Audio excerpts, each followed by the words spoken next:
एक समय की बात है कि एक गांव हुआ करता था। वह गांव बहुत ही पुराना होने के साथ साथ बहुत ही खुशहाल था। गांव के पास ही एक नदी बहा करती थी। गांव में बच्चे खेलते रहते थे और स्कूल जाते थे। गांव में दो पुराने बरगद के पेड़ भी थे जो आमने सामने थे। किसान खेतों का काम खत्म करके शाम को खुशी खुशी घर वापस आ जाते थे। किसानों द्वारा बोई गई फसल भी बहुत अच्छी होती थी। बारिश सही समय पर होती थी जिससे गांव में पानी की कमी भी नहीं होती थी। सुबह होने पर चिड़िया और पक्षी चहचहाते थे। बच्चों के खेलने की रौनक के साथ शाम खत्म हो जाती थी। गांव में सभी बहुत खुश थे। उस गांव से कुछ ही दूरी पर गांव से भी पुराना एक जंगल था। जंगल में बहुत से पशु पक्षी रहा करते थे जो बहुत ही खुश थे। सभी पशु पक्षी आपस में मिलजुल कर रहते थे, बातें करते और गाना भी गाते थे। लेकिन एक समय ऐसा आया कि बाजार में लकड़ियों से बने सामानों की मांग बढ़ गई, जिस कारण शहर के लोग जंगल आकर धीरे धीरे सभी पेड़ों को काटने लगे। एक दिन उनके पास जाकर एक बुजुर्ग व्यक्ति आया और कहने लगा, अरे तुम ये क्या कर रहे हो? अगर तुम ये पेड़ काटोगे तो बहुत बुरा समय आएगा। बस इतना कहकर वह व्यक्ति वहां से चला गया। पेड़ काटने वालों ने उसकी बात नहीं मानी और एक दिन ऐसा आया कि जंगल के सभी पेड़ खत्म हो गए। गर्मी का समय आ गया। गर्मी से बचने के लिए किसी भी पशु पक्षी को छांव नहीं मिलती थी। गांव के पास बहने वाली नदी धीरे धीरे सूख गई।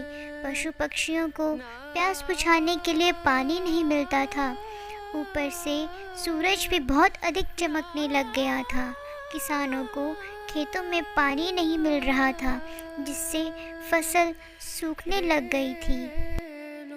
सभी पशु पक्षी और गांव में रहने वाले सभी लोग बारिश के लिए भगवान से प्रार्थना करते, हे भगवान, हमें बहुत प्यास लग रही है और गर्मी सहन नहीं होती, कृपया बारिश गिरा दो। बारिश बारिश बारिश।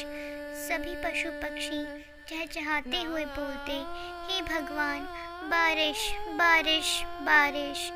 उस बुजुर्ग व्यक्ति की बात बिल्कुल सही हो रही थी। गांव में जो दो पेड़ थे वो आपस में बोलते, अगर बारिश नहीं हुई तो हम सूख जाएंगे। वे भगवान से प्रार्थना करते हैं, हे भगवान, बारिश गिरा दो। जब सूरज का चेहरा बहुत अधिक चमकने लगा और गर्मी बढ़ गई, तब गांव के सभी लोगों ने इकट्ठा होकर प्रार्थना की, हे भगवान, बारिश गिरा दो। सभी लोग सच्चे मन से भगवान से प्रार्थना करने लगे। एक दिन भगवान से गांव के सभी लोगों की प्रार्थना सुनी और देखते ही देखते आसमान में काले बादल आने लगे। कुछ समय बाद बहुत तेज़ बारिश होने लगी। फसलें फिर से लहरा उठी। पशु पक्षी बारिश में खुशी से नाचने लगे। नदी में फिर से पानी आ गया।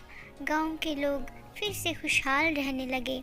बारिश खत्म होने पर गांव में भगवान प्रकट हुए और गांव वालों से कहा, अगर तुम अपने गांव में इसी तरह की खुशहाली चाहते हो तो अपने गांव में अधिक से अधिक पेड़ लगाओ, फिर तुम्हारे गांव में सूखा कभी नहीं पड़ेगा। बस फिर क्या था, गांव के सभी लोगों और बच्चों ने गांव के आसपास पेड़ लगाने शुरू कर दिए। गांव में पेड़ बड़े बड़े हो गए और फिर से गांव खुशहाल हो गया। तो बच्चों, इस कहानी से हमें यह शिक्षा मिलती है कि हमें पेड़ नहीं काटने चाहिए। अपने घर और गांव के आसपास अधिक से अधिक पेड़ लगाने चाहिए।